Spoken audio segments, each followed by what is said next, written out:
You've hired a criminal attorney. What should your criminal attorney be doing for you?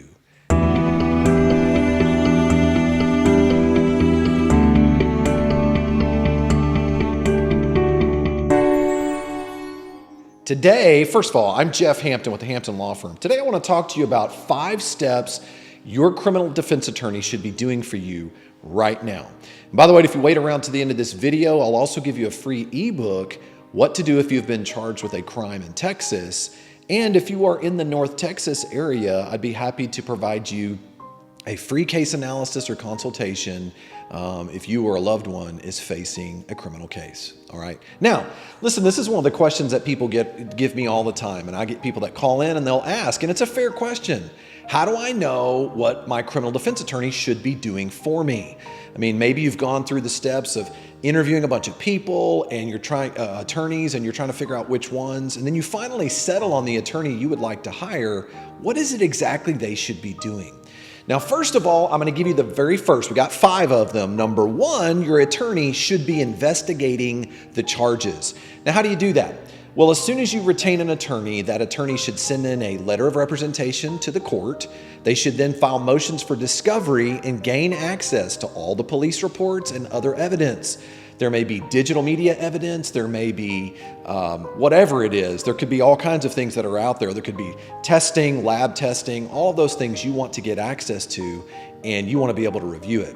Now, I'm going to tell you the first thing that we look at, and a good attorney should look into, is to look at the charging document. If your case is a misdemeanor in Texas, it would be the information, and on that information is essentially, what is a charging document? Those are the specific allegations that the government must prove beyond a reasonable doubt. They're going to tell you the manner and the means by which that you supposedly committed a crime. They're going to tell you what date it was that supposedly took place. We want to look at all of that just to find out initially, is that charging document accurate? Did they file it properly? Is the information on there correct? And then you want to then get a copy of all the remaining evidence to compare what has to be proven with the evidence they supposedly have, that the state of Texas has.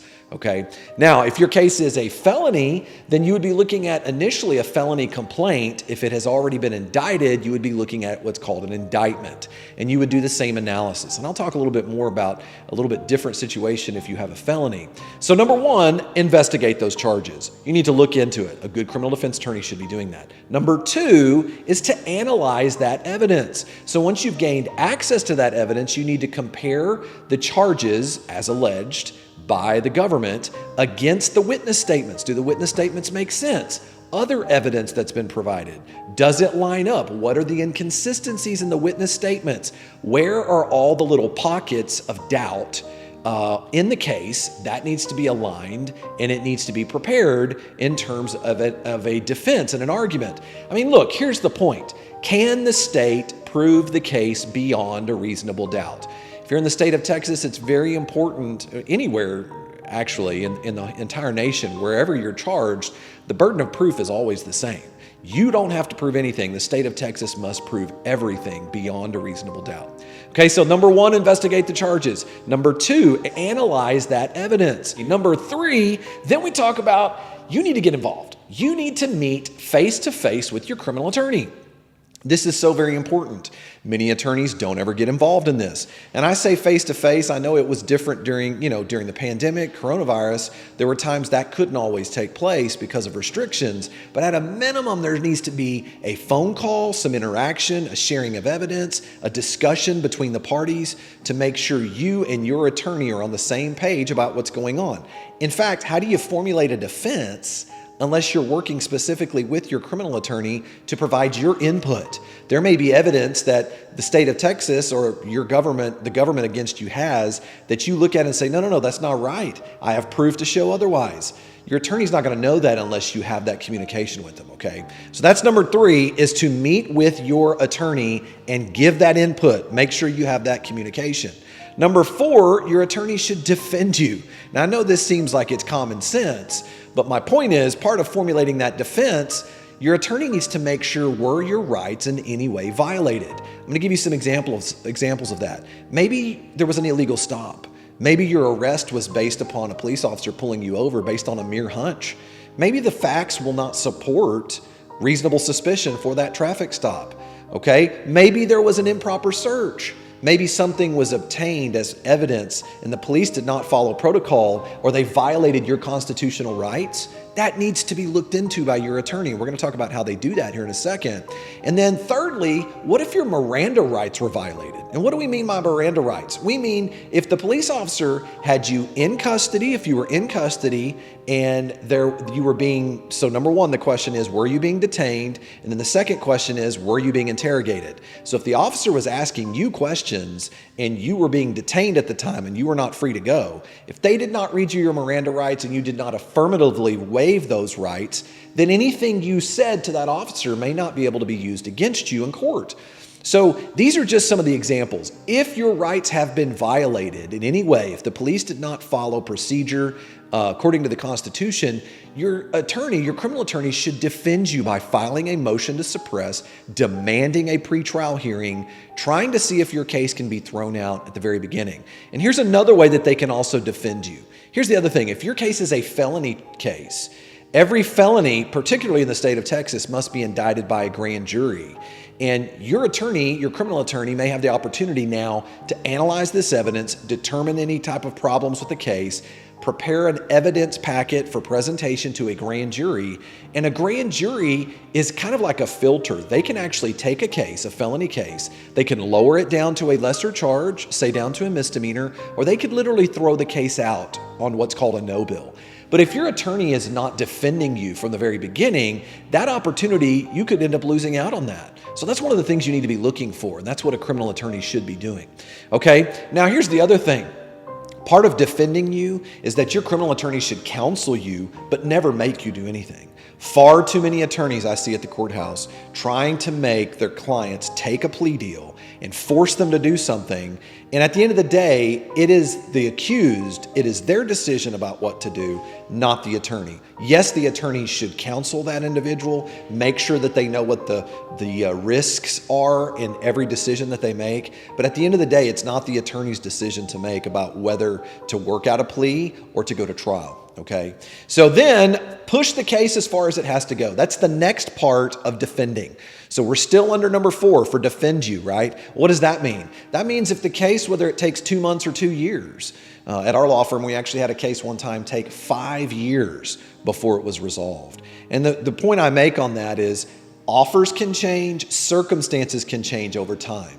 As a general rule, time is the friend of the defense. It is not the friend of the state. There can be people's memories tend to change over time. They have a different perspective on things. You'll have alleged victims, witnesses that are no longer available or not interested in prosecuting. You can have a different prosecutor who's now taken over the case that can then result in a different type of resolution to the case. And so it's very important that you talk this through with your criminal attorney, but it's always a red flag if your attorney's just trying to rush you through on your first court setting, trying to make you take a plea deal or something along those lines. Your attorney should be willing to push the case as far as it has to go in order for you to get a favorable result. Finally, number 5, your attorney should be presenting you with options to resolve your case, and more than just the option of a trial. Everybody talks about going to trial, all right? Trial, at the end of the day, sometimes it's necessary. If the state, in this situation, the state of Texas or any other government for that part, if they are not being reasonable in terms of what they are offering you, or they're not seeing it properly, the facts of the case properly and the law properly, you may need to take the case to trial. But a good attorney is always looking for ways to try to achieve 3 main goals. They're trying to, number 1, keep you out of jail.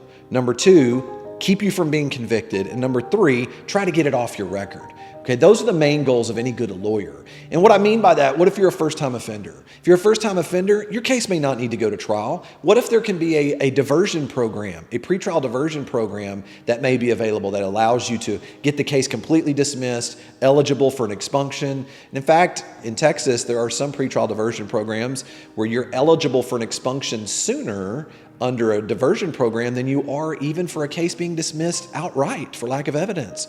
So your attorney needs to examine all of these options that protects you and gets you that result, okay? There's sometimes you can also get what's called a conditional dismissal. Your attorney, if they continue to push, may be able to persuade that prosecutor that in exchange for you doing a few things on the front end, maybe some community service, maybe a class, the case could end up being dismissed. That protects you instead of having to take the risk of going to trial, okay? Finally, maybe the case could be dropped to a lesser charge. We've had many instances where we've had cases, felony charges, dropped to a lesser charge, and the client made the decision they felt that it was proper not to take the risk on a felony trial where they could, if they lost, they would be convicted and face some very serious punishment. Or the case now we were able to get negotiated down to a lesser charge that they could still get off their record. But remember what the three main goals are. Anytime your attorney, if you're hiring a criminal attorney, they should be looking to try to keep you out of jail, keep you from being convicted, and get this off your record. Now, if trial is necessary, last point I want to make here, if trial is necessary, then you want to make sure you're working with an attorney that's not afraid of trial. You want to make sure you're working with a lawyer that has a proven track record of taking cases to trial and not only being successful, but having a reputation for doing so, because that will help your bargaining and leverage position when you're trying to negotiate. So listen, these are just 5 things that I can tell you. A good criminal defense attorney, they should be doing these things. So as a review, number 1, they better be investigating the charges. Number 2, they better be analyzing the evidence that the state supposedly has against you. Number 3, they need to meet with you face to face, get your input, help formulate a defense. Number 4, they must defend you. We talked about what all that means. Protect your constitutional rights, never force you to do anything, push the case as far as it's got to go. And number 5, if it has to go to trial, present you with options that may avoid a trial, but not be afraid of trial if it's necessary. I hope this helped you. Listen, I'm Jeff Hampton with the Hampton Law Firm. I promised you a free ebook. All you got to do is click down into the video on the YouTube side of this, and I can email you over a free ebook, What to Do If You've Been Charged with a Crime in Texas.